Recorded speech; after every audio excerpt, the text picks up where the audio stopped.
Ayaw nang ayaw nang maglakad-lakad. Nandun lang sa bahay. Dati naglalakad kami dito. Hindi na namin pinipili. Asa po si Tito? Doon, sa kabila. Kasi pa ayaw nang pilitin ni tito mo.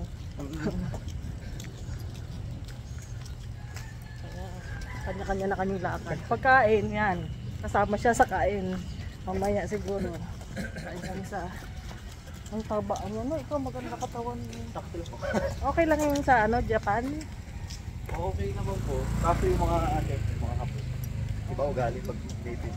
Iba may racial discrimination pa rin Pero at least nakaya mo ilang taon ka dun. Isang taon lang po. Kasi ang nangyari po kasi, hindi nila tinaasan yung sahod ko, tapos yung trabaho ko, at pag 2 taon. Ganun naman silang para makatipid. Ano yung mo doon? Plumbing po. Parang may ilagi. Oh, Mga public road. tapos ganun kahit sa mga seaman, ganun pang 10 tao, 5 na lang yung na-hire nila.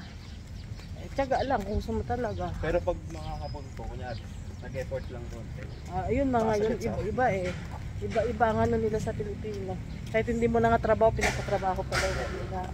Diba talaga? Nandito naman ang pera kasi ang hirap din mag-umpisa. Pero yun nga po, medyo mababa rin po kasi yung palitan ng EM. Ganyan, Bagsak po kasi. mga bagsak ka nga